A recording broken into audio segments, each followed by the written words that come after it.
Hi, folks, and welcome to another Rio and Raw conversation. This time we will go through the concept of Palestinism, or the so-called Palestinian cause. It's something that people have embraced, and I would say not always conscious of what it is. So we need to throw some awareness for the flags that have been propagated all over the place. It's better to know what we embody. So the best way to have a clear understanding of what has been spread over the road is to have some experts. So I'm very pleased today to have Rafael Castro Martinez, who was with us last week.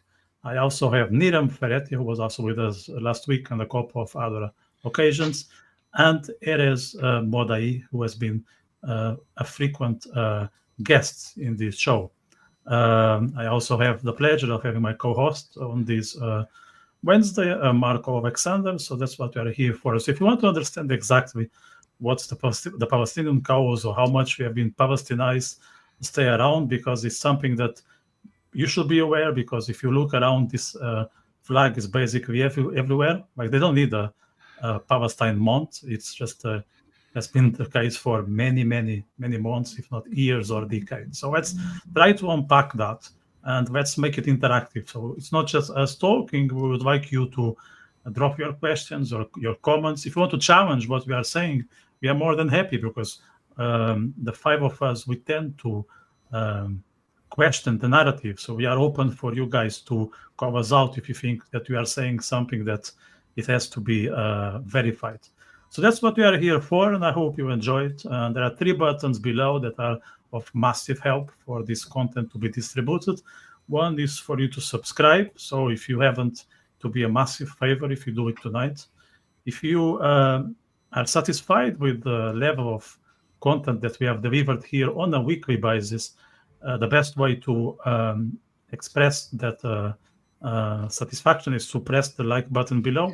And if you know someone who is into this sort of conversations, no filters, straightforward, to be great if you can share on your WhatsApp groups, on your email, even on your face-to-face chats. I also want to mention that this podcast is sponsored by Travel Device. So we are having a partnership with this travel group for a few weeks now, and I know from others that you can start availing from a special discount, and all you need to do is to get the discount code that I put on the YouTube description.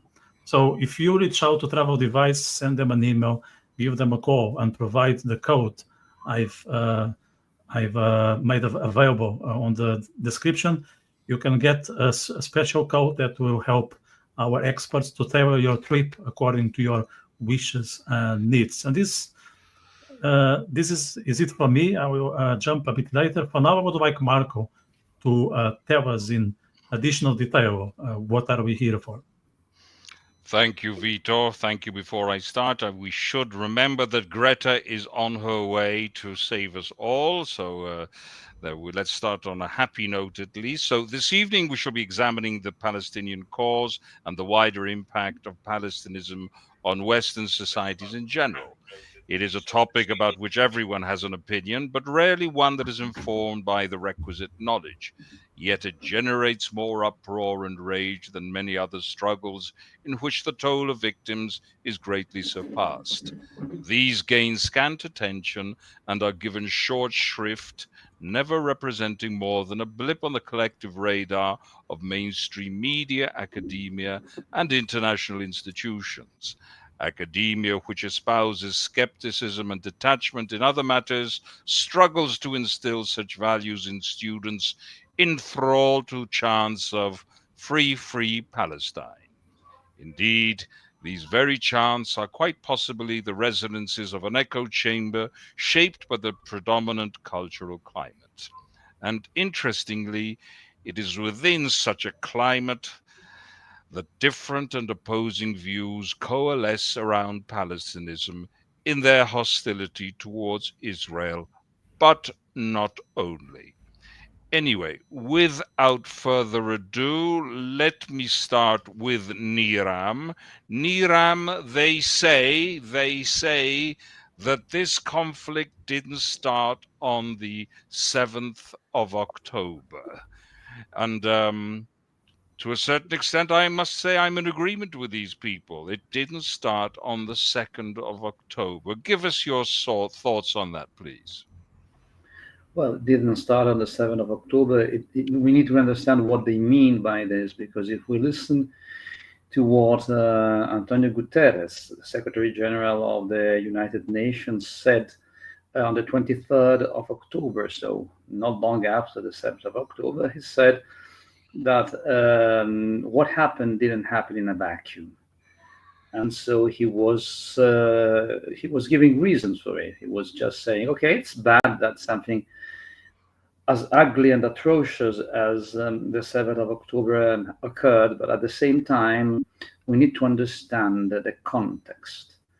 And this is a way to justify, of course, the 7th of October, meaning that we mustn't just take that piece of this fact, this terrible fact, this horrible fact, but we need to put it in a much wider context. And he added very clearly for us all to understand what he meant, that this happened in the context of 50, I'm quoting exactly his words, of 58 years of Palestinian occupation. I don't know why he said 58.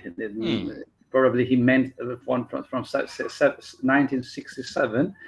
But anyway, he said that 55 years of occupation. So it was very clear, his message. The 7th of October is the result of occupation.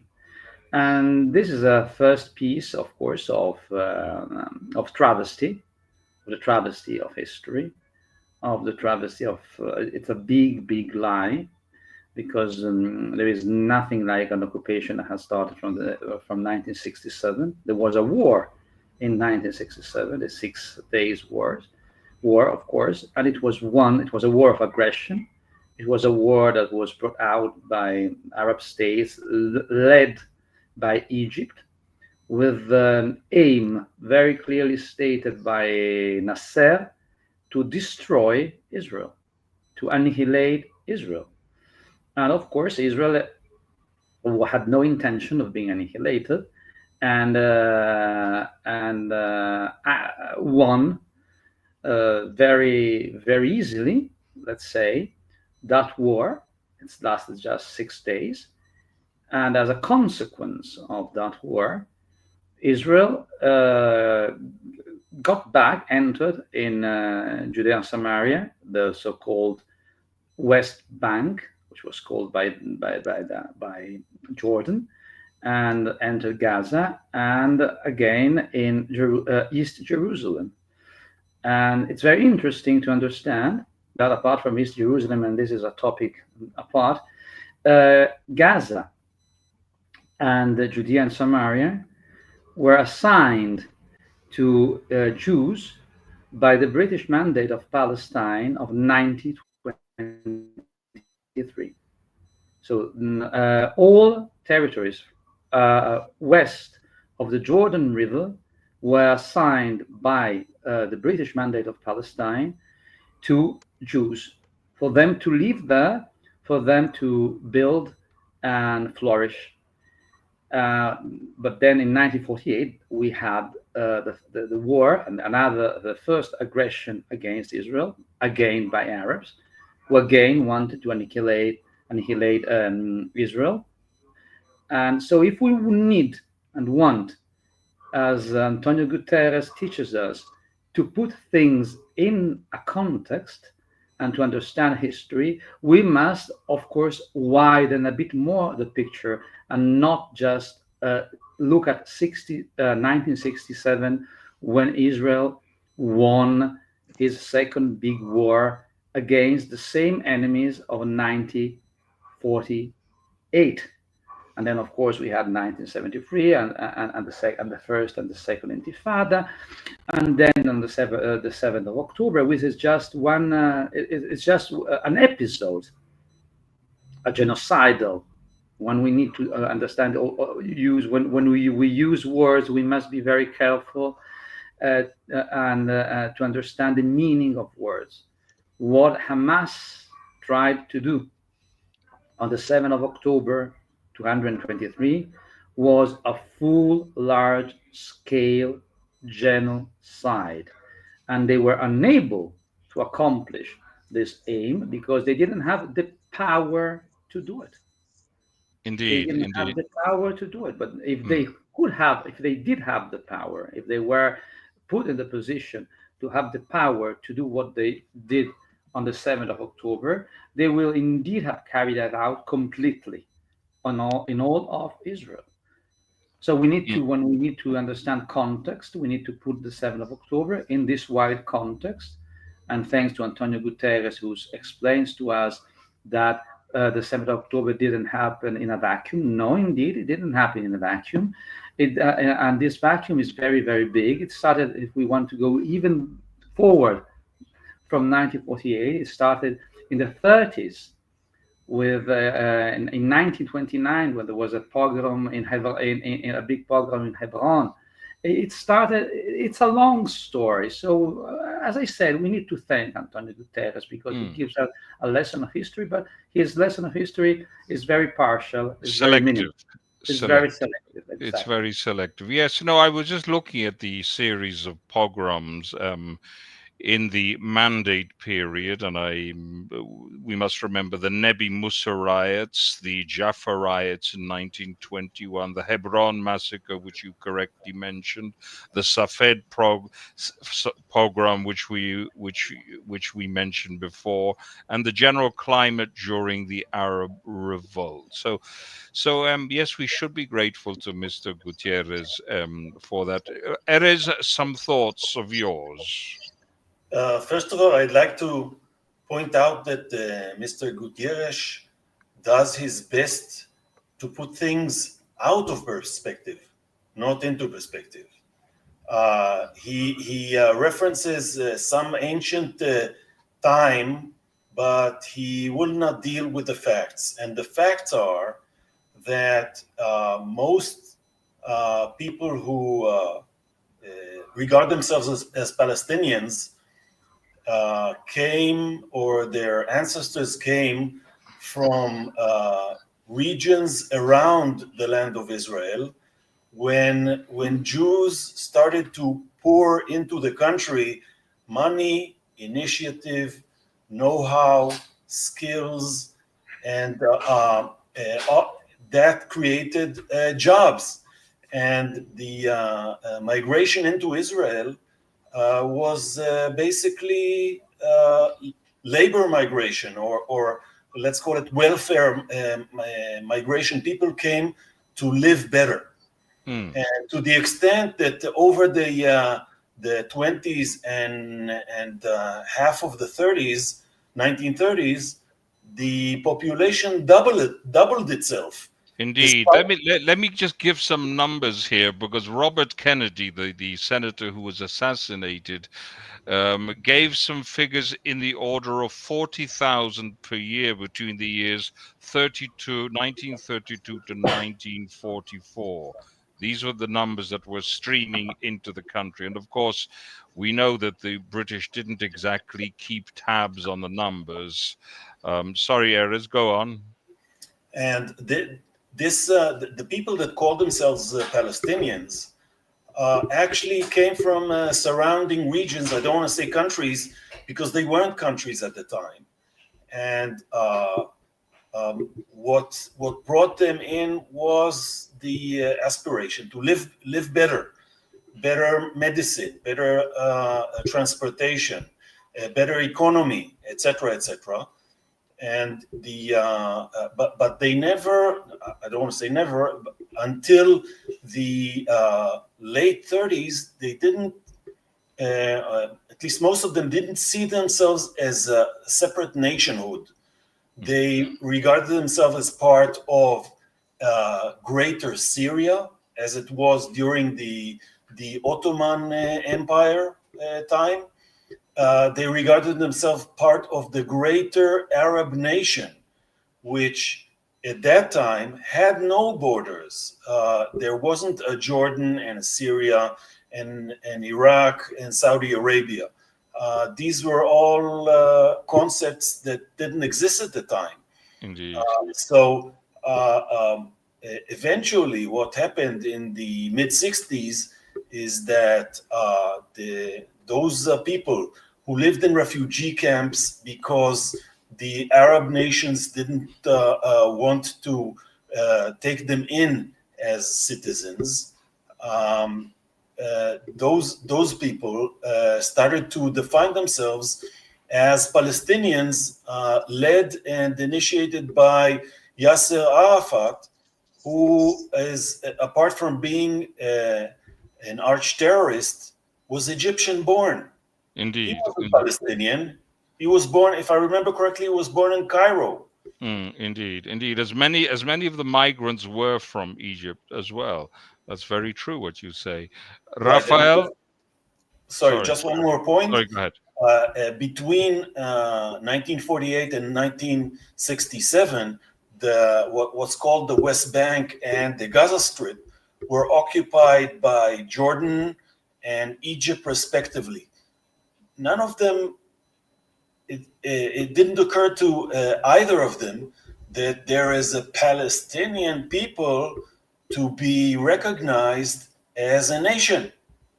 And same would have happened in 1967 had Nasser achieved his goal to annihilate Israel and exterminate Israelis. There would not have been a Palestine. There would have been a carve out or a carving of the land of Israel between Syria, Jordan, and Egypt, like Poland was torn apart by the Molotov-Ribbentrop agreement. Indeed. Rafael, good evening. Good evening. Thank you very much. I'd like to say one remark about what Niram said and one about Erez. Regarding Niram's, I agree that the context needs to be broader and more, realistic. And I think it's very realistic to realize that what Hamas did on October 7th is just an extension of what the Muslim Arab armies started doing throughout the Middle East and North Africa from the 7th century onwards. Slaughtering infidels, destroying churches, oppressing Jews, and the fact that there are basically no Christians left in the whole region. That before Muhammad's armies stormed, were predominantly Christian and Jewish. Says a lot about what the fate of all non-Muslims is when jihadism is allowed to prosper, thanks to the work of UNRWA and of people like Gutierrez and people like Francesco Albanese. Regarding Erez, you mentioned correctly that before 1967, no one protested, the fact that Palestinians, so to say, were occupied in the West Bank of Gaza. In fact, if you look at the charter of the PLO of 1964, there was actually not even a desire for the West Bank and Gaza to be part of an independent Palestine. So the whole Palestinian identity is just a reaction and the pursuit of the destruction of everything Jews have built in the last 150 years in the land of Israel. May I also mention that I recently read that the biggest genocide ever that humanity experienced was the extermination of Hindus by Muslims when they spread eastward in Asia. Like tens of millions of people were slaughtered because they were not Muslim. So this is also something to keep in mind. Yes, this is a recurrent theme. Real genocides are ignored, and fictitious genocides are trumpeted on a grand scale. Niram?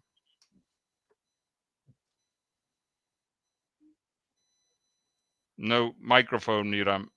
You are muted, Niram. Yeah, sorry. I would like to just to make some comments on add some notes on what Rafael was saying, and we need to understand this very clearly, that the Palestinians as a people were invented. They were just fabricated. They were carved out by people, and this is not derogatory. It's simply a matter of statement fact. of fact. Of course, exactly. I mean, when we talk about Palestinians, who are we talking about? We are talking about Jordanians. We are talking about Egyptians. We are talking about Syrians. We are talking about people coming from Saudi Arabia, people about Muslim coming also from Serbia. We are talking about Arabs mainly. So when people think nowadays that there is an ethnic group that we define as Palestinians, they talk about Gazawis as if Gazawi, the people who live in Gaza, are an ethnicity. They are not an ethnicity. People that live, it's like saying that people that live in New Jersey are New Jerseyans. They are not New Jerseyans, they are Americans. They are just American who, as a matter of fact, live in New Jersey. But no one will ever think of them as New Jerseyans and talk about the New Jersey identity. So the Palestinian identity was created in the 60s, around 1964, when the PLA charter was edited, as an entity which was to antagonize Israelis. And this is something that in an interview in 1977, Zahir Muhsin, I think was his Zuhair Mohsin. Zuhair Mohsin, exactly, yeah. Who was a member of the executive committee of the PLO. He stated this very clearly in an interview he gave to a Dutch newspaper, and he said there are no Palestinians. The Palestinian people do not exist. We come from Lebanon, we come from Syria, from Jordan. As I said before, this was just created in order to antagonize Zionism, to antagonize Israel. It's a political fiction. It's a political, ideological creation, which was very cleverly created in the Soviet Union. And this is something we need to be very clear about. It was created in the Soviet Union, and in order to give to Arafat, to Yasser Arafat, the status of a liberation leader, liberation of an oppressed people, following the wave of liberation of the liberation, the decolonization that had happened before, of course, the war in Algeria, etc., etc., etc. They had to create this status of a warrior, of someone who was to liberate this new people, Palestinian people, from the yoke of Jews, from the yoke of Zionists. Indeed, Niram, he was one of quite a number of Arabs who stated quite clearly that there was no such thing as a Palestinian identity. In fact, it possessed just a functional existence, namely to destroy the Jewish presence in the land of Israel. Indeed, I have. The list stretches it's quite a long list. Erez, you wanted to say something? Yes, I want to address or look at the culture perspective. To be a nation, it's not enough to declare you're a nation. And just recently we saw how the Syrian quote-unquote nation was torn to pieces, because there was no Syrian nation. It was just a line in the sand that the powers drew after the First World War, that basically defined the borders of Syria. Now that applies in the same way to the Palestinians. For example, there is no intermarriage between the people of Gaza and the people of the West Bank. They don't even speak the same dialect of Arabic. It's not a mere chance that Hamas took over Gaza. They took over because these are different people, and they don't have a culture of their own. They don't have a national ethos. The songs you will hear from the people who regard themselves as Palestinians are directed against Jews and celebrate eating the livers of Jews, of Israelis. That is their culture. There is nothing common between someone who lives in Nablus and someone who lives in Gaza City. There is nothing in common between someone whose great-grandfather came from Syria and another one whose great-grandfather came from as far away as the Sudan just to live better. So the Palestinian nation is lacking any national characteristic except for hating the Jews and playing victim for losing war after war to the Jews and the Jews not being annihilated. Yes, no, but I think we have to bear in mind that in a sense, Palestinism is a proxy war against the Jews. I think we have to keep this very much to the fore, this concept. Rafael? Yes, I would like to say a few things regarding what Erez and Niram commented before. The Palestinians, so to say, are not different in this regard from many other nations in the area. In traditional Middle Eastern culture, the nation state is a European implant. So it's an artificial construction that does not belong to the culture, to the identity, to the history. If you talk to an average person in East Jerusalem and ask them, what is your identity, they will consistently say, I am first a Muslim, then an Arab, and only in the third place, I am a Palestinian. And you would get similar answers in Jordan, in Egypt, in Syria, and so on. Regarding Palestinian identity, I would say that there is, a certain language, a religion, but the core of this identity, which only emerged in the wake of the achievements of Jews and of Zionism, is contrary and hostile and aimed at destroying, everything that Jews have achieved. It's a little bit like Pakistan, where there is no such thing as a Pakistani identity except Islam and hating India. That's the thing that keeps the different nations in Pakistan together. And Palestine is a mirror of that. The only thing that keeps people in Gaza and Jenin and whatnot together is the dream of destroying Israel. No matter if Israel is as big as it is now or 1 square kilometer in the desert. Right, and the conflict is really not a national conflict. It's a religious conflict which centers around land, because as I mentioned before, the Islam believes that anywhere Muslims live for any period of time, be it 5 centuries or 5 days, becomes land consecrated to Islam.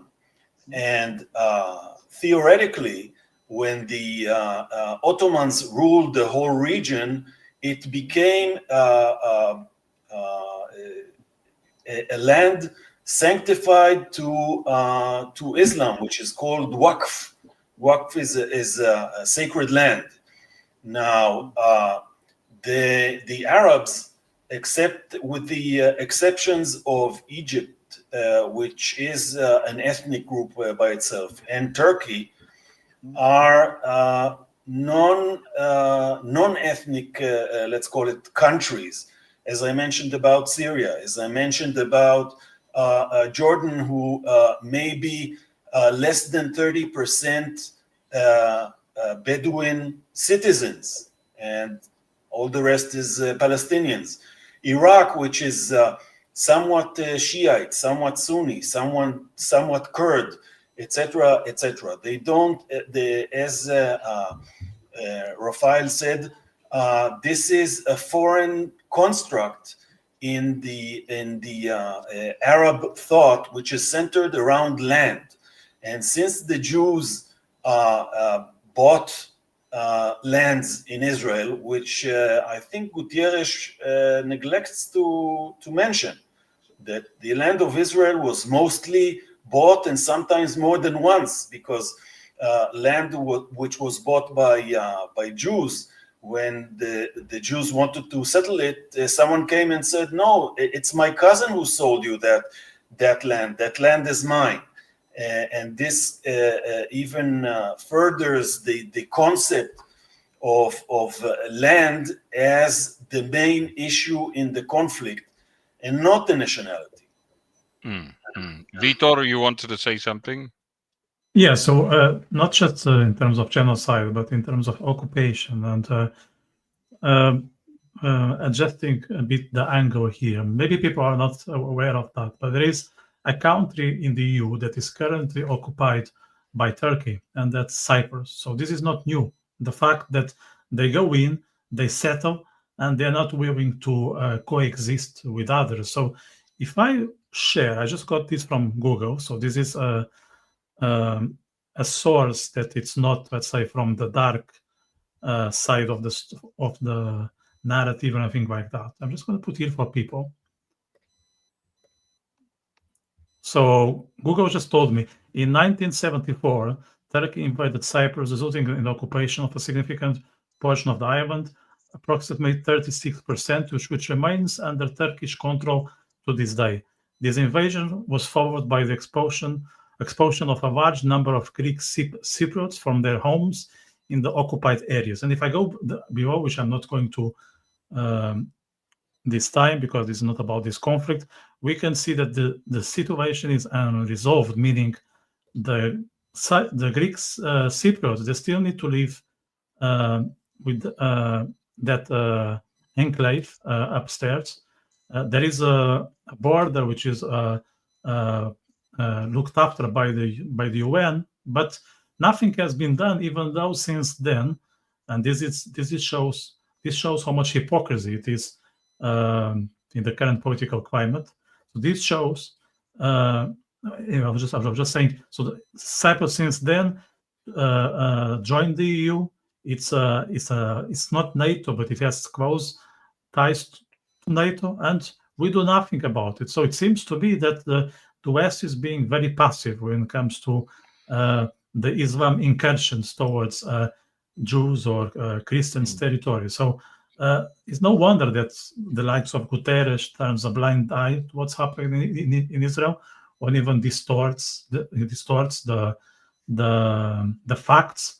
And of course, we need to bring this into public eye, because people go to Cyprus on holiday, enjoy being on the beach, but they don't know that on the northern part of the country, a portion of the territory was stolen, and we don't see protests on the street as you see for Palestine. It's just forgotten, which for me it's telling that there must be more to that than just an occupation. There must be foreign interests. Right. In fact, that's very interesting that you mention that, because you use the word passive. I would go well beyond that. I think you exceed in charity. It's not just a matter of being passive, it is a matter of active agency, which I think people tend not to want to face the facts that European countries finance, teach in their schools, look the other way. They actively, nations, the state, European states and the European Union, they finance, they encourage, they defend a genocidal cause. And I think we have to state this quite clearly. And I don't think any state in Europe, except perhaps with the exception of some in Eastern Europe, can say that they don't do this. Niram. The case that Victor pointed out of Turkey and Cyprus is, of course, overwhelming, and there are many other cases of occupied countries, and we have the United Nations, who not only they are passive, they couldn't care less. There is obsession, completely total obsession about Israel, and which started very clearly from 1967 onwards. And from 1967 onwards, the United Nations started to push one against the other, against the state of Israel. And this is for a very clear reason, for a very political reason, because we have an overwhelming majority of Muslim states in the United Nations. And at the time, the Soviet Union was very powerful. And I think it's not enough stated, not enough explained how the Soviet Union was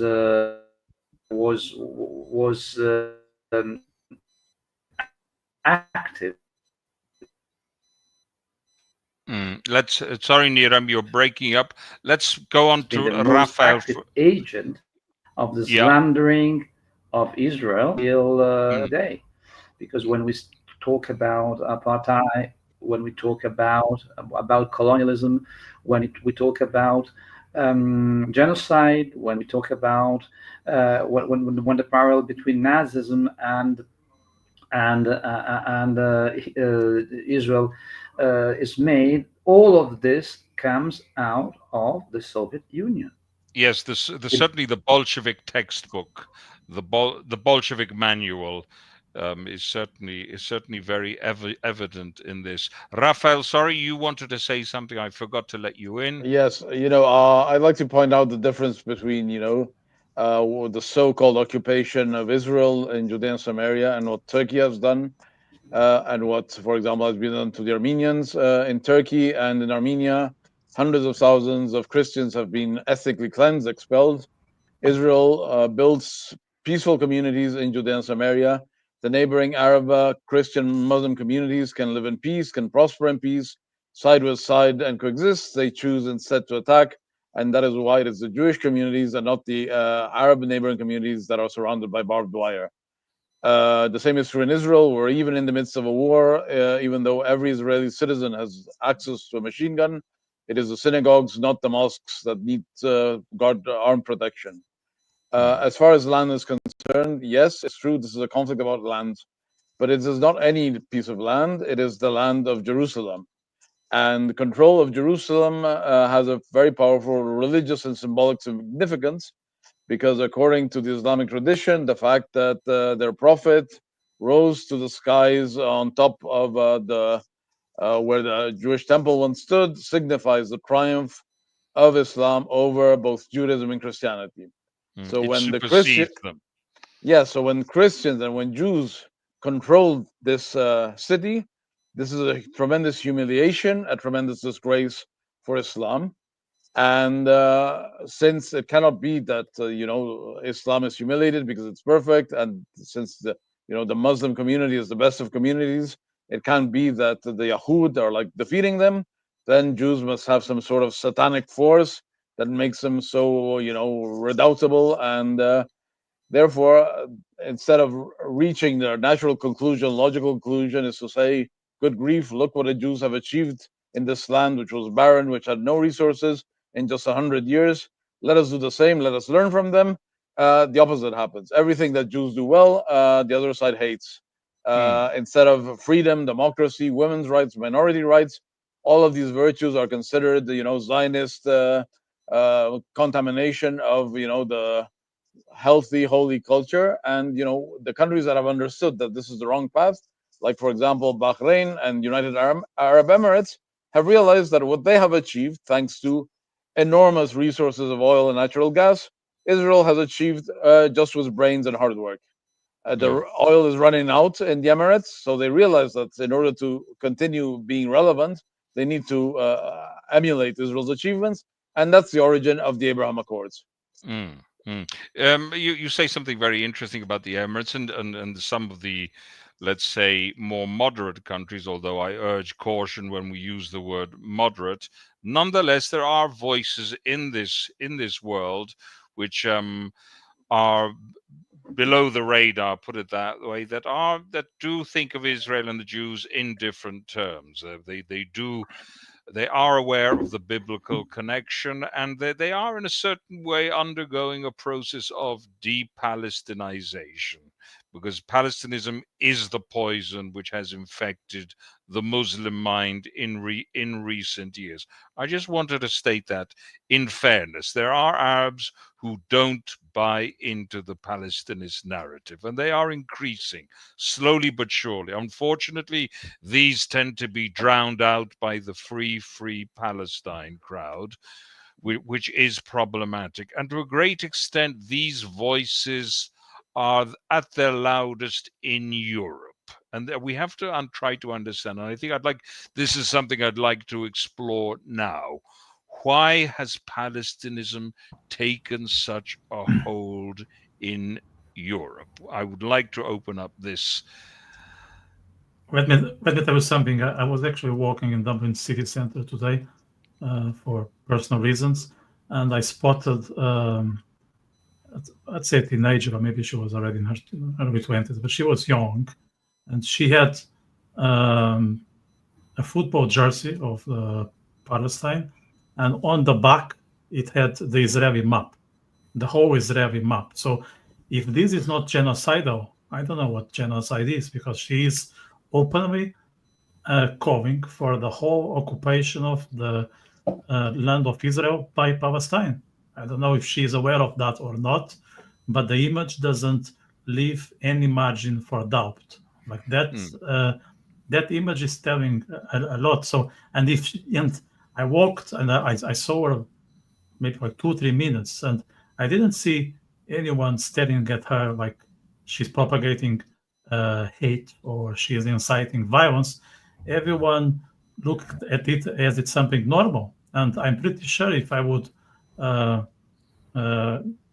wandering around with let's say a T-shirt with the Israeli map, not stating any political message, I probably will receive hostility. So I wonder, why is this that some can just proclaim that that land is theirs, even though there are no evidences, as we just stated, and others need to be extremely cautious when expressing, say, pride for their land. Yes. No, you say something very important. I'd like to encapsulate it in a few words and pick it up from there. Why are people so receptive to this message? Who wants to take it up from there? Niram? Yeah, well, very briefly. One of the reasons is that Palestinians, Palestinians, as the underdog, as they are the underdog, the victims, and we know that the culture of victimization is very popular, of course. So when we have decades of teaching in American university, in Europe also, but not as large as in the United States, where all the studies of colonization have been popping up like mushrooms in the last 30 years. When students are taught that the West is the worst possible civilization that ever appeared on Earth, when they are taught that Arabs are absolutely good fellows. That everything, with the exception of the Western, was a sort of paradise, and the West just brought darkness and destruction. Well, Israel is part of this, of course, because it has been taught that Israel is a European Western endeavor, which it is to a larger extent, of course, but it is only seen in the shadow of evil, in the shadow of evil. And Arabs were just, the autonomous indigenous people of the land, which subjugated, who were subjugated by the colonizers, by the settlers, the terrible settlers that came from Europe and took away their land. So we have this narrative, which is a very, very strong narrative, which is a very Manichaean, black and white narrative, and that, of course, has nothing to do with real history, but has a lot to do with. And we know that propaganda, the main core of propaganda, the main strength of propaganda, take advantage of people's emotions. Adolf Hitler in the Mein Kampf wrote it very clearly. Propaganda must be created in order to reach the level of there must be at that very, very, very basic level. Very, very basic.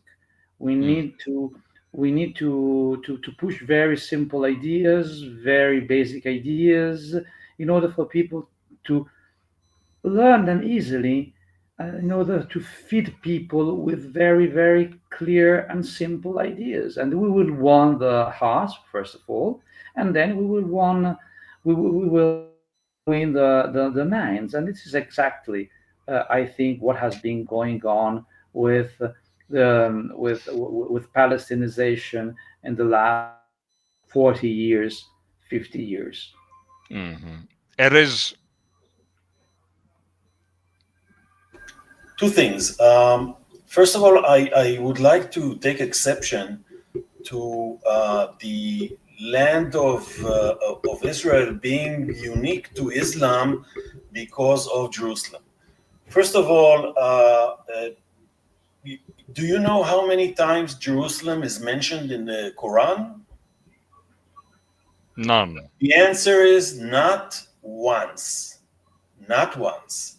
Not even in the story about Muhammad's horse. Night journey.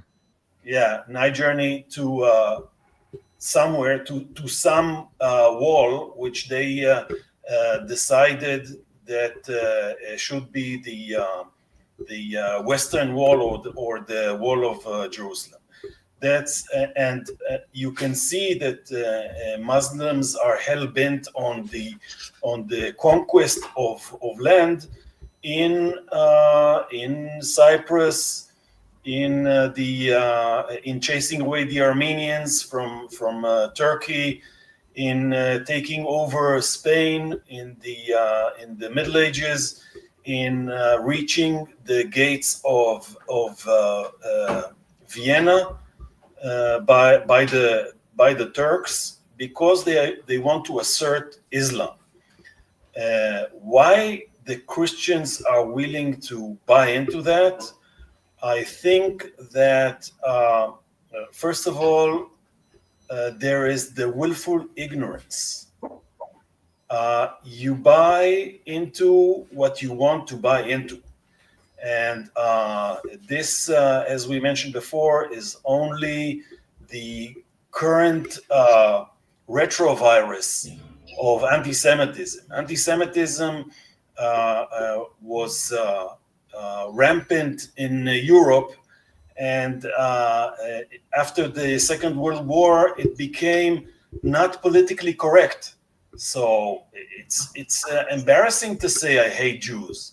But when you can shift the hate to the Jews that occupy the land of the poor Arabs by force and build an alternative narrative, you gladly buy into it. And that is what happens with the Europeans.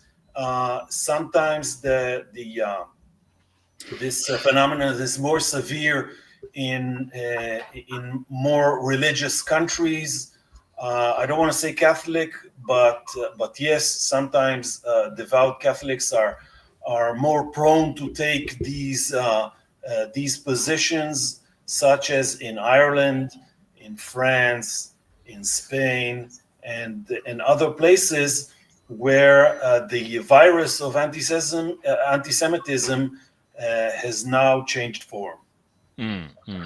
Rafael? Yes, I would like to point out something very interesting.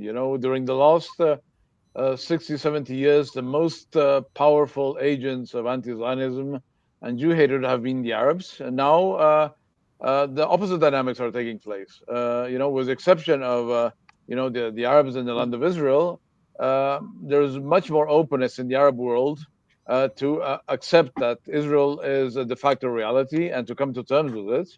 Whereas it is rather Muslims who are insecure about their Muslim identity, be it Muslims in Europe and in America, be it Pakistanis, Muslims in India, in Indonesia and Malaysia, who are really so obsessed with Zionism and anti-Zionism. Palestinians in this regard are an exception, but they are also insecure because on one hand, when they live in Israel as citizens of Israel, they enjoy benefits and rights that no other Arab Muslim community enjoys in the world. Certainly not in the Middle East. And when they're in Judea and Samaria and Gaza, they're not, the strong, dominant force that rules and lords over everyone who's not Muslim. So they are also insecure about their Muslim identity. Muslim communities in Europe and in America also have the same issue. They're there because obviously the West grants them rights and material welfare that is unknown in most of the Muslim world. And that creates a crisis because if you realize that your whole life is better thanks to the rights that infidels grant you, you have to find a reason to feel superior, and the Palestinian cause grants them this indignation, this feeling that okay, I live here, but the society in which I live is so unjust because they support the horrible genocidal Zionists. So I can still be proud of the superiority of my culture because we Muslims are defending our poor brothers in Palestine. Erez wanted to jump in. Yes. Culture is something made of beliefs, of outlooks, and of values.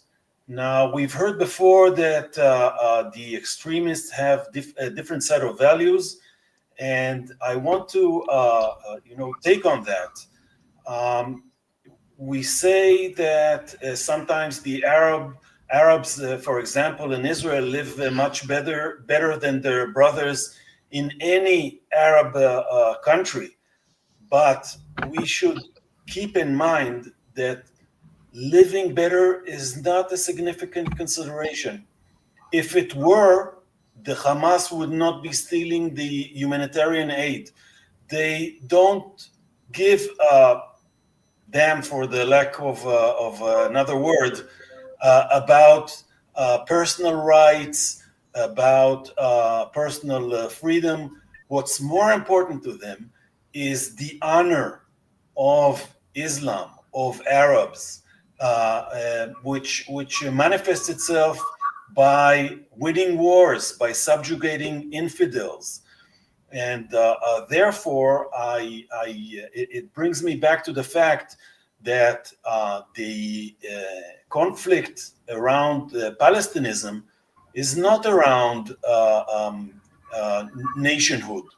It's about land, it's about religion, things that matter the most to Arabs and in particular Islamists.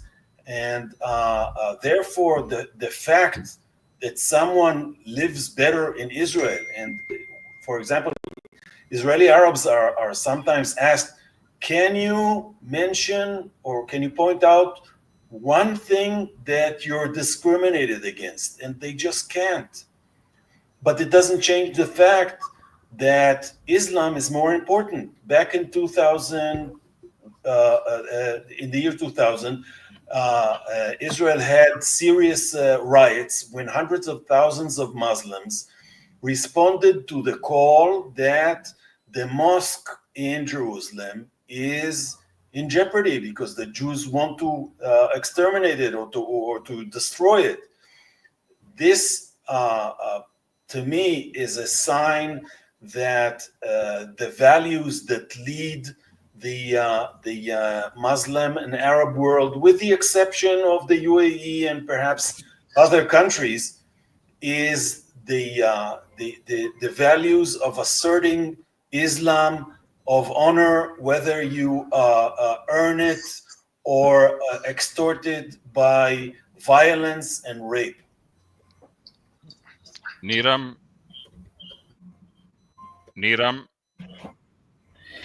Well, I completely, yes, I'm here. Do you hear me? Go ahead. Yes, go ahead. I completely agree with what Erez said. It's very important to understand the concept of honor, the concept of land, and the concept of supremacism, which is very much at the core of the worldview, not only of Hamas, but also of Hezbollah and of Islam. This is the classical core view. It's certainly the prevalent. I think you're correct in saying that it is the prevalent view. Unfortunately, it is the prevalent view, yeah, with some exceptions, that appear to be trying to break away from this pattern. I don't know how successful they are, but there are sort of they won't be. Sorry, they won't be, because there are some exceptions. Sorry. No, sorry. No. We just overlapped. But as you said, Marco, exceptions are exceptions. They are exceptions. So Islam is very strong in these core values, because these core values you find them in the Quran. You don't find them in another place. You find them in the Hadith. You find them in the Sirah, which is the biography of the Prophet Muhammad. So, and again, I would like to make a footnote to what Erez was saying before, when he was talking about the society and about the difference between people living in Gaza and people living in Hebron, etc. Very clearly, we are talking about, and there is nothing absolutely derogatory in what I'm saying. We are talking about tribes.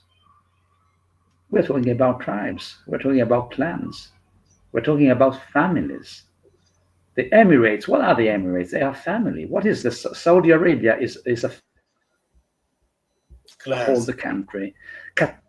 Qatar is a family. The Al Tahani family. The Al Saud family is the family which owns. When Sadat, I said this sometimes before in another of our meetings, when Sadat made a famous interview in Israel in 1978, and he said there's only one nation, one Arab nation. It is Egypt. And the interviewer asked him, and what are the others? They are tribes with flags. And this is the truth. There is nothing derogatory. So when we talk about the Palestinian people, this is a complete fiction. They are not the same people. We are not talking about the same people when we talk about people living in Gaza and people living in Hebron. Of course, they are Arabs, but they are very, very different in many ways of thinking and in their approach, in the language, in the dialect. So there is, we cannot stick upon them a concept of being a people. Because yes, we can talk about Arab people, and then that's right. That's the main, and we can talk about Islam as the core of their belonging to. And this is correct. It is fine. We can talk about the Jewish people, of course. Jews are Jews because they have tradition, values, a common history. We know there are big differences because between Ashkenazi and Sephardi. We know that there are differences, but there is a whole history. The Jews together, and there's a whole history that holds Arabs together, but there's nothing like Palestinian people. It is. Go ahead. I'd like to make two comments. First of all, about the exceptions. Now, the UAE is a very distinct exception to the hate to Israel and denial of the Israeli right to exist. Sadly, as opposed to Jewish right to exist, which is a difference to be discussed some other time. But the fact is that all Arab countries are governed by the forceful minority. And as they have no concept of human rights, of individual freedoms, I am not optimistic about Jordan suddenly turning to be an Israel supporting country, and that is despite the peace agreement that Israel has with Jordan. Now, the second comment I'd like to make is that when you talk about nationality, we need to consider things such as I mentioned before as culture. The Palestinian quote-unquote people have no anthem. Their flag is the flag of Jordan, which Arafat removed the star from. They have nothing in common except Islamist revolutionary education of children to hate Israel. So, as I said before, they have very little in common. And just one more point is that you can trace the origins of people through blood groups. It turns out that Jews from Poland and Jews from Iraq are more similar in blood groups than they are to the surrounding population, and that Palestinians are more similar in blood groups to Yemenites than to any other people in the region. Vitor, you wanted to come in? Yeah, I just wanted to comment on the Arabs who are, or Muslims who are an exception. And I think there is a reason why we don't hear from them. First is because they are outnumbered by the mob. The other thing is they pay a massive price for speaking their mind. So if you disagree with the Muslim conformity, you'll be beheaded. You'll be, if not, if you are lucky, you'll be persecuted, and your family, your friends. We also be in trouble just because you express an opinion that is not in line with the Muslim commandments. So it's no wonder that we don't see the so-called Muslim moderators first, as you said, Marco, because they are not a lot. And the second is because they are not entitled to speak their minds without being severely punished. So that's another thing, because often you hear from Westerns saying, yeah, it seems that all the Arabs are in synchrony with this free Palestine thing. They kind of believe that even terrorist groups are doing what they can.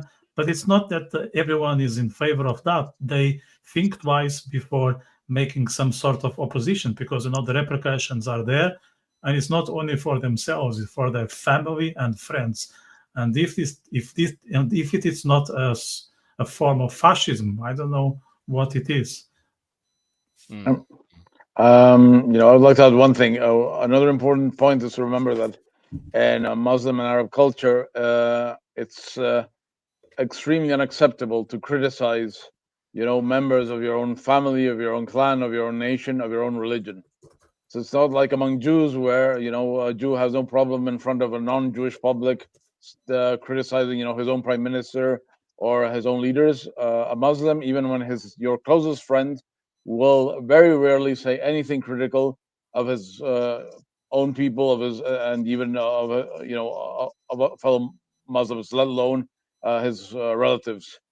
And I want to add one thing: it would be beautiful if all the people who claim to be pro-Palestinian really were pro-Palestinian, because if they were, they would have criticized the slaughter of Palestinians in Syria, the apartheid they live in Lebanon, their the discrimination and disenfranchisement they suffer in Jordan, their mass expulsion from Kuwait, and the corruption and atrocities that Hamas and the Palestinian Authority have committed against their own citizens during decades. If they had done all this and then, had something to say against Israel now, I would respect them. But since they only open their mouth when they can blame Israel, it is obvious that they're not pro-Palestinian. They're first and foremost anti-Israel and de facto anti-Semitic. This conflict could be over in 4 days. It would be enough for Israelis tomorrow, Jewish Israelis, to wake up, to recite the Shahada and become Muslims. Then most of the Muslim world will become more Zionist than Itamar Ben-Gvir.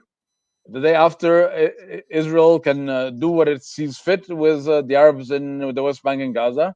And when I mean do whatever it sees fit, I mean, act like Saddam Hussein or like any other Arab country, a Muslim country behaves with pesky people.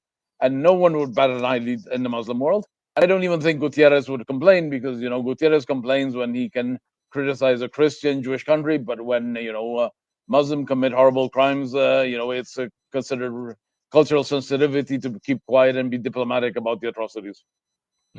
You make a very good point, actually. Sorry, Erez, and just in passing, Palestinism per se isn't racist, but it is genocidal. The Nakba, to all intents, considerations, and purposes, was a failed genocide against the Jews. That is the great tragedy of the Nakba, a war which was expressly declared to eliminate the Jews. Not so much as a race, because if a Jew became a Palestinist, there's no issue there. In this, it is dissimilar from Nazism. From a qualitative point of view, however, it is worse in the sense that they boast about their actions, and we've seen in the 7th of October where they film themselves committing atrocities. Sorry, somebody wanted to come in. I think there's a comment from a viewer, if you don't mind, Erez. Okay. I don't want to neglect our audience. I think it's good that we keep this interactive, and I will let Erez reply. So Wonder is saying, many historians say the Palestinian issue only becomes serious, whatever does that mean, after the 1970s.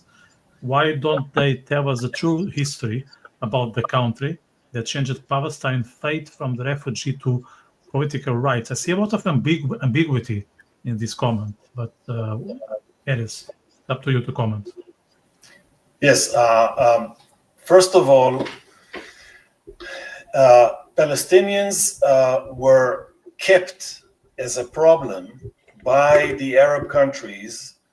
They were actually weaponized against Israel, because when the state of Israel was established, many people from the regions that became Jordan and Syria and Saudi Arabia and particularly Egypt went back home, basically.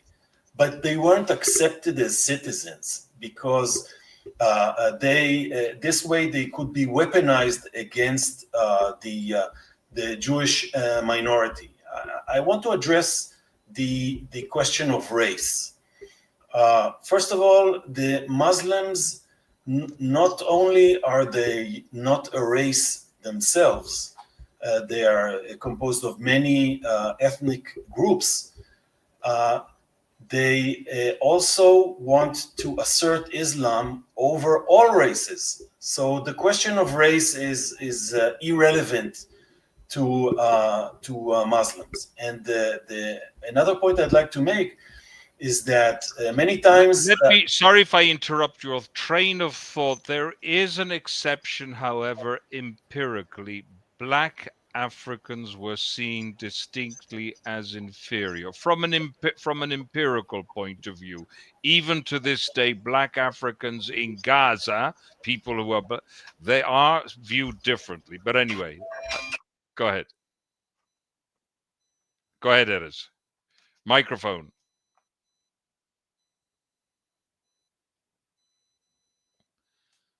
Sorry, technical issues. Yeah.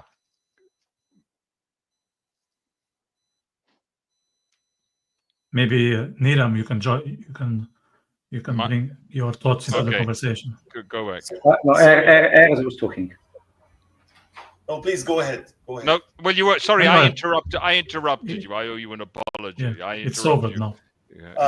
I'm saying that race is not such a big of an idea, and which brings me back to the value scale, in which Islam is paramount.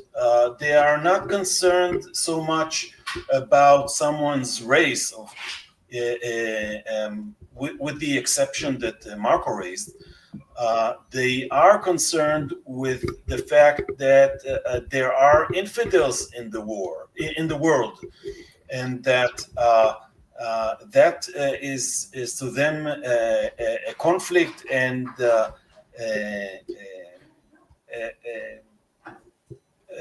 damage to their honor and self-perception, because they are not the only religion in the world. So it's not so much a question of race as a question of religion, religion and honor.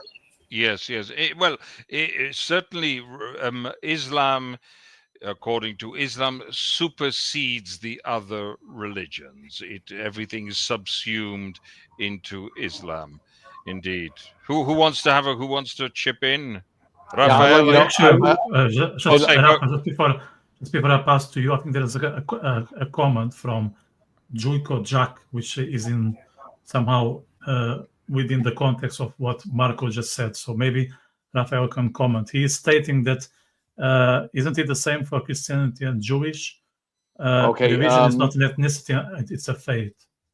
Okay, so let me just make a general remark, something positive about Islam. For example, in Christianity, when Jews converted or were forced to convert to Christianity, they were officially discriminated. In Spain, you have, the laws of blood purity.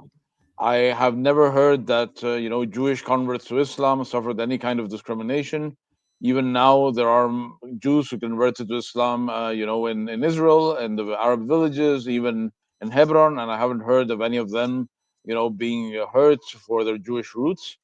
In that sense, Islam and Muslims are much more, embracing than the Christian world, where I have the impression that, religion plays a smaller role in the identity of individuals.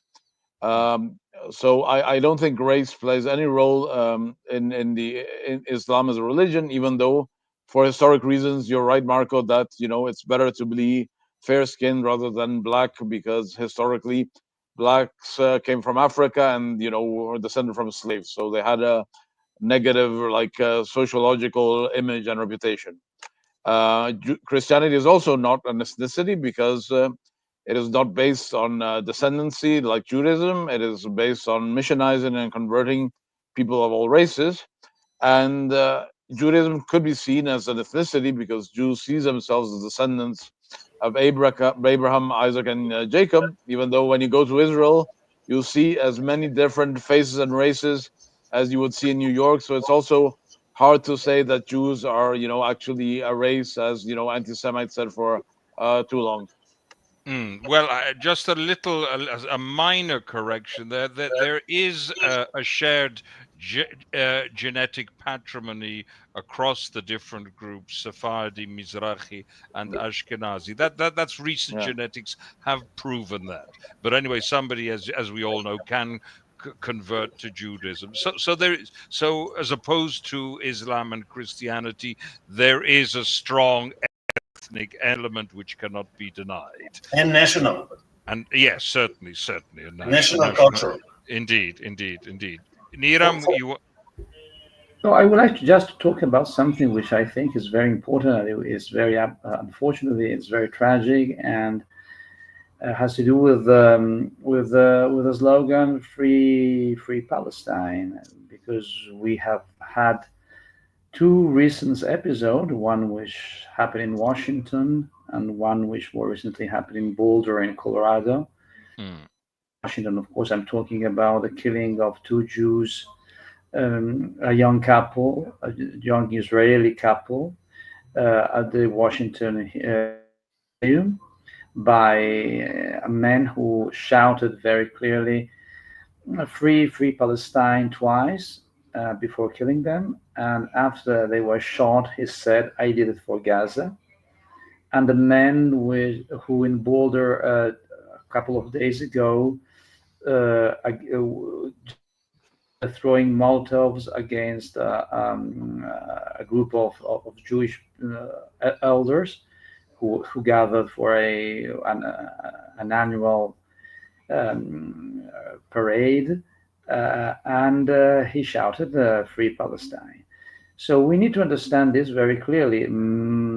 All of us know this, but probably not all of the audience and all of the people, that by saying "Free Palestine," we are talking about a slogan which means which is genocidal in its intention, which means its implications are certainly. Which means eradication of Jews, as Vitor was saying before about his encounter in Dublin with the girl who was wearing the sweatshirt with the flag, the Palestinian flag, if I recall well, and on the back of it, the map of Israel. And he said, and maybe he's right, and maybe she didn't even know what that meant. And it means very clearly that no Jews are meant to live in a land that, and I go back to what Erez said before, that is considered a waqf, which is the Arabic word for the eternal possession. An endowment, a perpetual endowment, Exactly. And why I'm going back to to this detail, because it's very clearly stated in the Charter of Hamas of 1988. Hamas in the Charter of 1988 talks about waqf and talks about jihad, and states very clearly that the aim is that of freeing Palestine. And when they talk about Palestine, they talk about all of the region. So indeed. When people, so we need to bring together these pieces in order to see the whole picture, the big picture, yeah, and to understand exactly what is the aim and what is at stake. This was the stated aim of the armies that invaded Israel in 1948 anyway. They made declarations to this effect, which have been documented.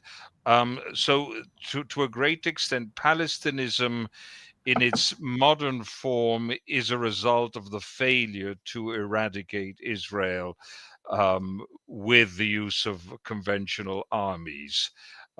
It has been superseded to a great extent by this asymmetric war and this war on many fronts as well.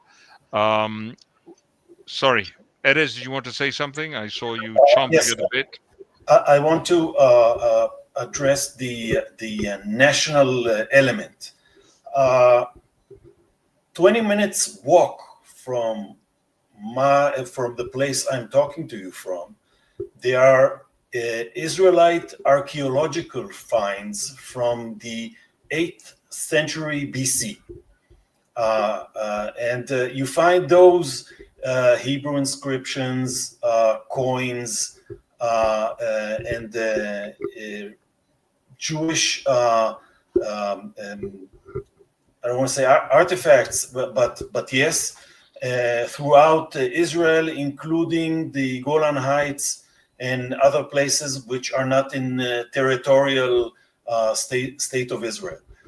Now, you can see the fake and the fraud of Palestinism by the way Palestinians try to imitate the rights that the Jewish people have over the land. They suddenly decided that they are descendants of the Canaanites, which were supposedly here during the times of the Jewish kingdoms. No, excuse me, Erez, you're quite right in the thrust of what you're saying, but the Canaanites were a real element. This is the difference which we have to which we have to make between those who hold that they have a Palestinian identity. There's a clear distinction here, which I'm sorry, but the thrust of what you're saying is perfectly correct. Right, and now the Palestinians try to claim that they are descendants of the Philistines, which disappeared as an ethnic group in the 7th century BC. Because the Jews had the Holocaust, they invented the Nakba as if they had a Holocaust of their own, as if they were exterminated by anyone, as if they suffered the atrocities that the Jews suffered. And another way they try to project themselves is by claiming that Jews are not a people, they are a religion. And this is where I have to take a strong exception to the comment brought before.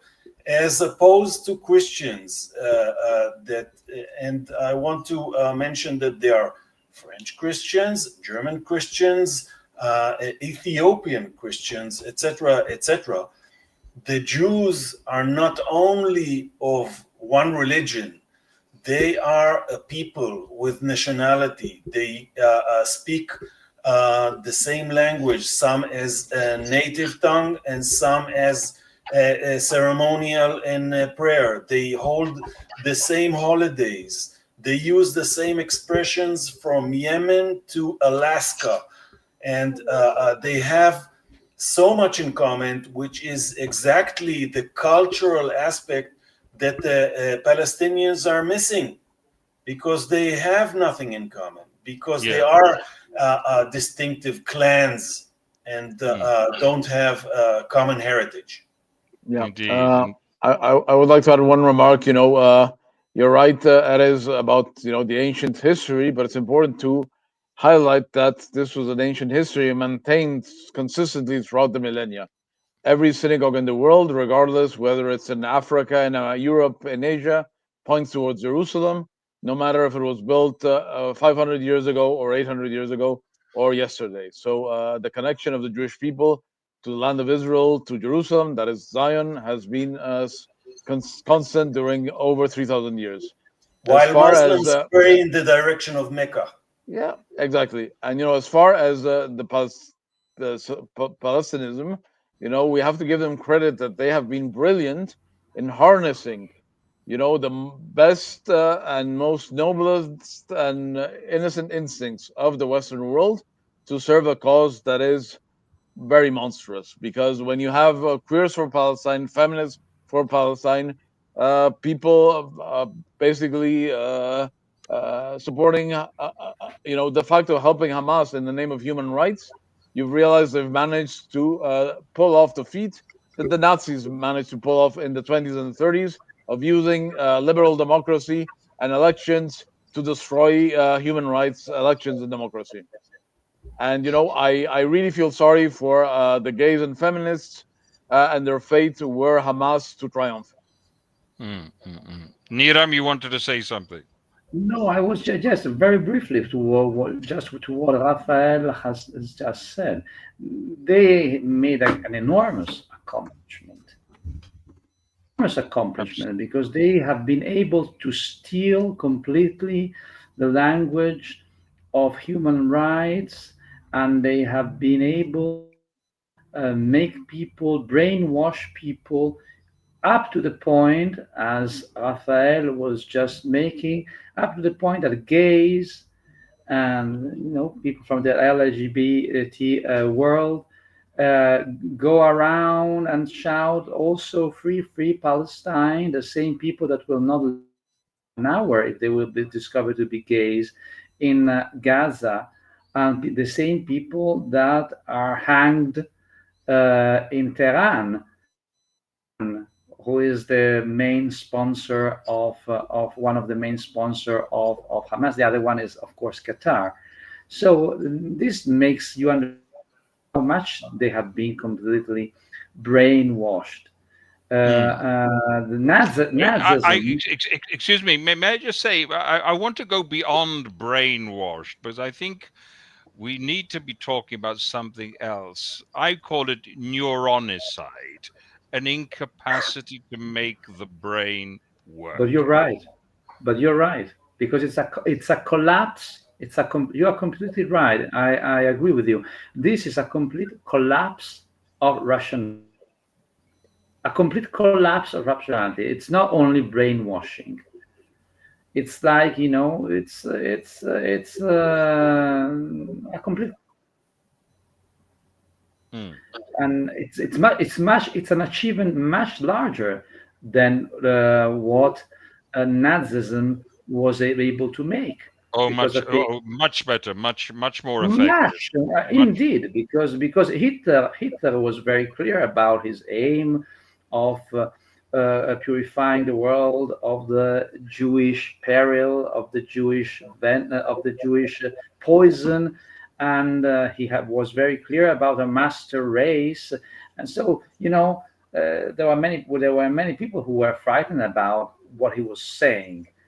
But no, they have been completely. They took over completely the human rights language, and make people feel better. Many useful idiots, when they shout free Palestine, they think. I'm talking about the people who are not in bad faith, because there are people who are not in bad faith who don't even know what they are. They think they are. They think they are struggling for victims for this, these Palestinians who are victims of the evil. Indeed. Right. And let us remember that those who burn synagogues tonight will burn churches tomorrow. Those who want to free Palestine today will want to free Sevilla tomorrow, Palermo after the day after. And remember that all the Balkans, most of the Iberian Peninsula, all of southern Italy is just as Islamic, according to Islamic law, as Tel Aviv and Haifa. So it's only a matter of time for people in Spain and Italy to very dearly regret the sympathy they're offering to the Islamists. They are already burning churches in Nigeria, in southern Egypt, in Ethiopia. They have the Taliban bombed in France, bombed the ancient statues of Buddha in Afghanistan. They are destroying treasures of history and culture because they can. Indeed. Okay, can we try to end on a happy note? Yeah, go for it. Please. Go for it. Okay. Greta's on her way. Can I tell a joke? Okay. There is a man who wants to buy a parrot in Bradford, so he goes to the pet shop, and he asks for a parrot. He sees one regularly looking, and the owner says, "This one costs £500." And the customer is terrified. Why £500? And the owner says, "Well, this parrot knows the whole Quran by heart."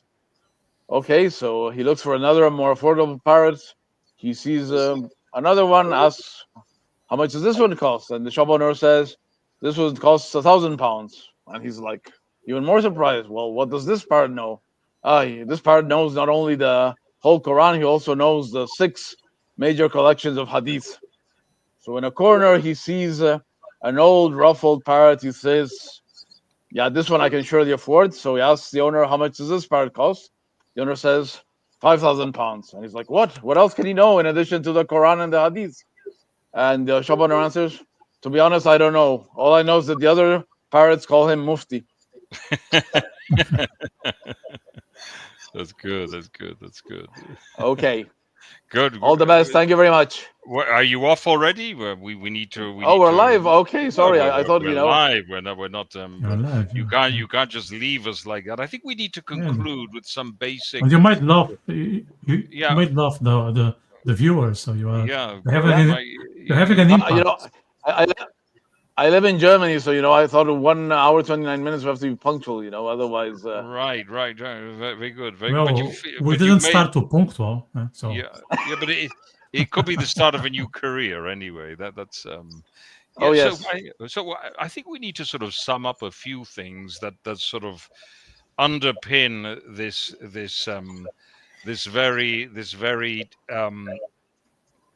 very fictitious narrative. I think we have to sort of try to close on this so people get a better idea of what has been practiced upon them. For example, the name Palestine itself is an exonym. It's not something indigenous. It is imposed by colonial history. Truth be told, Palestine is a colonial term. A Palestinian nation never existed in history. We're talking about something that crystallized in the 1960s. I think it's also important to bear in mind the spiritual and ideological father of Palestinism, Haj Amin al-Husseini. Gentlemen, we must not forget this individual who was a Nazi collaborator who had actually planned a death camp in the Dotan Valley here in the land of Israel, and who is an inspiration for many modern-day Palestinians, namely Mahmoud Abbas and the gentleman who kicked off the PLO, namely Yasser Arafat. We have to sort of get these things together. Also, we have to mention the clandestine immigration that took place during the period of the British Mandate. I think many of the people who now live in Israel and Judea and Samaria are descendants of this immigration, an immigration that took place basically when the gates to British Mandate Palestine were shut to the Jews who had no place to escape to during and before the Holocaust. Anything you'd like to add? Yes, I'd like to highlight that so many oppressed Muslims seek refuge in Israel, be it gays from Arab communities in Judea and Samaria or in Gaza, or even tens of thousands of Sudanese and Eritrean Muslims who get exploited, abused, killed in Egypt, and they seek refuge not in Saudi Arabia, not in Jordan, not in Palestinian Authority or Gaza, but in Israel. And Israel grants them, safety, Asylum. security, and human rights. Yes. Still, sorry. I mean, if you want to help, the Arabs and the Palestinians, the best thing you can do is help those who actually have a proven track record of doing what's giving them rights, giving them peace, giving them security. And that's certainly not helping the organizations that oppress them, abuse them, or who fund and support those who abuse and exploit them. Erez, anything to add?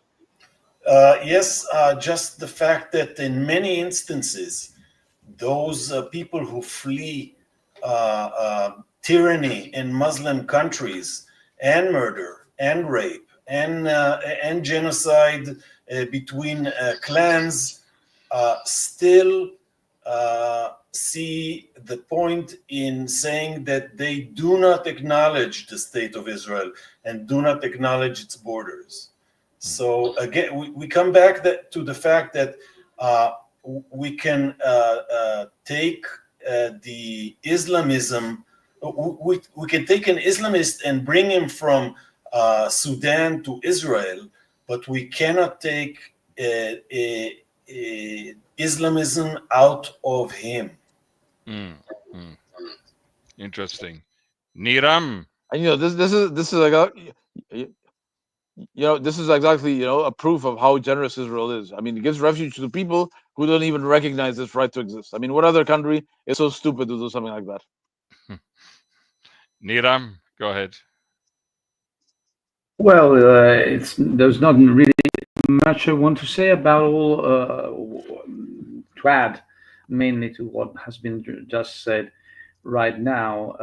If not that, as I said at the beginning, we need to understand very clearly what Palestinism is. It's a political tool. It's a hammer against Israel. It's a hammer. It's a hammer against the West. It's a hammer against democracy. It's a hammer against our values, and it's a very useful tool that is not only used by, of course,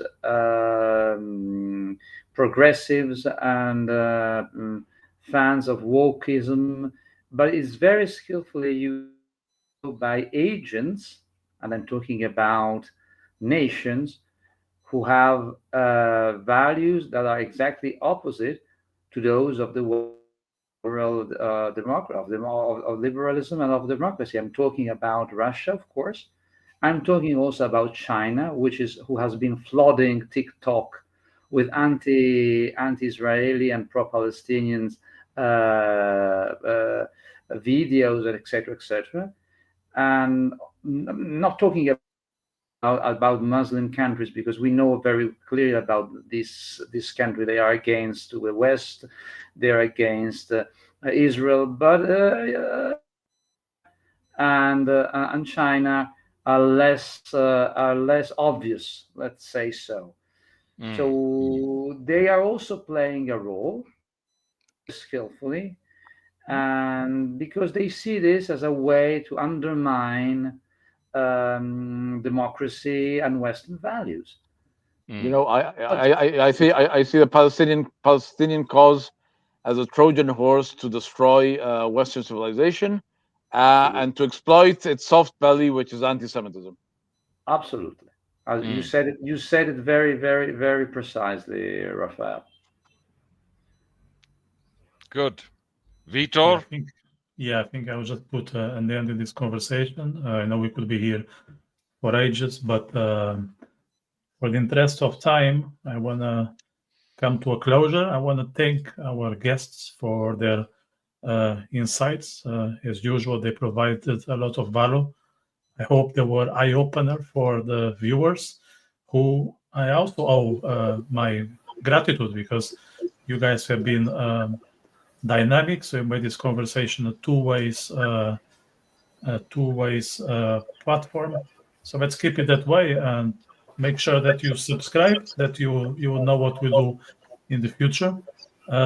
We won't be here next Wednesday because I'll be in the land of Israel, but probably myself and Marco will set up something for Monday. And so if you are also satisfied with the content we have delivered today and in the past, the best way to express your pleasure is to award us a thumbs up. And if you know someone who haven't watched this, make sure to share, because this is here to stay. We know that we didn't solve this issue in 19 minutes. We just managed to shed some light into the conversation, and hopefully that can have repercussions going forward. So I want to thank each of you, including the viewers and those who drop comments and make this conversation interactive.